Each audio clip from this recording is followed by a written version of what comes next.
33년 기자 경력, 신문사 대표 남성숙의 호남 천년 동안 우리가 꼭 알아야 할 인물 이야기, 전라도 천년의 얼굴책 내용입니다. 지식인은 민중편에 서야 한다. 고봉, 기대승.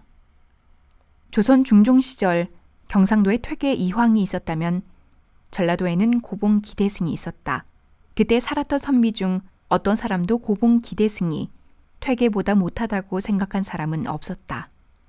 퇴계는 고봉과 수많은 편지를 주고받으면서 고봉이 자신보다 학덕이 높음을 칭송하고 있다. 그러나 오늘날 호남의 고봉은 영남의 퇴계에 비견할 수 없을 만큼 초라하게 자리매김되어 있다. 중종 22년 동짓날 18의 날 광산구 인곡동에서 태어났다. 퇴계가 26살 되던 해이고 율곡이 태어나기 10년 전이다. 고봉의 청년 시절 나라는 위태했다. 연산군의 폭정이 막 끝나고 중종이 집권하자 중종의 신임을 받은 조광조가 약관의 나이로 나라를 새롭게 바꾸려던 시기다. 그러나 조광조는 반대파의 모략에 쫓겨 희생되고 만다. 이른바 기묘사화다. 이때 조광조와 같이 희생된 사람 중에 기준이라는 사람이 있다. 기준을 잃은 기씨 일가가 나무로 내려와 터를 잡은 곳이 광산구 인곡이고 바로 기대승의 조상이다. 고봉은 열심히 글을 읽었다. 32세 과거의 응시에 문과의 을과에 급제해 권지승문원 부정자가 된다. 여기서 고봉은 퇴계를 만난다. 이때 고봉은 첫 질문으로 바른 선비의 처세를 물었다. 퇴계는 자신을 깨끗이 하고 옳은 일만 하면 된다고 답하면서 둘의 우정이 싹터 26년간 계속됐다. 고봉은 임금 곁에서 늘상 조선 건국 이래 알아온 내부 모순에 대해 비판을 아끼지 않았다. 그러나 고봉의 비판의식, 대쪽 같은 성품은 그를 결국 외롭게 만든다. 고봉은 44세 관직을 버리고 인곡에 서재를 짓고 내려올 결심을 한다. 그러나 선조는 이를 말렸다. 고봉은 옷자락을 잡는 선조에게 이 말을 남겼다.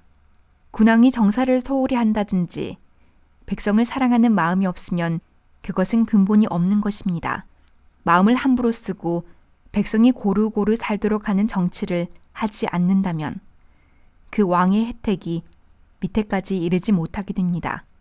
백성이 편안한 연후에 나라는 잘 다스려지는 것이며 백성이 만족하게 되면 군주는 누구와 더불어 부족함이 있으리까. 고봉은 짐을 챙겨 한양을 떠났다. 천안에 도착하자 볼기에 종기가 나기 시작했다. 살을 베는 아픔을 참고 태인에 도착했다. 선조가 병 소식을 듣고 약을 지어 보냈으나 약이 채 도착하기도 전에 객사하고 말았다. 선조는 모든 장례 비용을 보내 인곡동 너부실에 안치하도록 했다. 평생 의리와 강구를 본분으로 삼은 대선비. 자신의 장례를 치러준 임금에겐 고집불통 신하였지만 임금을 대하기만 하면 이 말을 되풀이하는 깐깐한 관리였다. 국가의 안위를 항상 오름해 두십시오. 현명한 임금은 시비를 잘 식별하여 올바른 대신을 등용합니다. 성조는 이러한 엄격한 신하를 한시도 잊지 못하고 그가 경연에서 징계한 것을 모두 상고하여 등사해내 임금의 예람에 대비했다. 그 책이 유명한 논사록이다. 정치, 경제, 사회, 논리의 부정한 학설을 막고 인심을 바로잡으려는 도가 모두 이 책에 담겨 있다. 읽는 자는 침잠하고 반복하여 깊이 생각하게 되고 밝게 분별해서 참을 쌓게 하는 힘이 있는 책이다.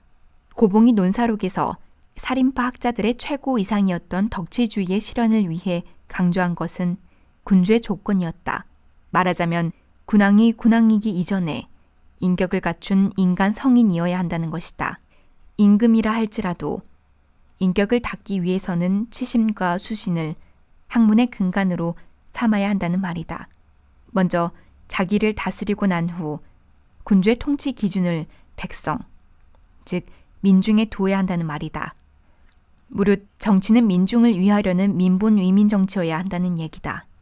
인심의 소재가 천명이라는 맹자의 사상을 말뚝 박은 것이다. 위와 아래가 통하지 않은 시대를 살다간 고봉 기대승. 그의 고민과 외침의 결정체는 민중이고 민중이 고루 잘 사는 복지사회의 구현이었다.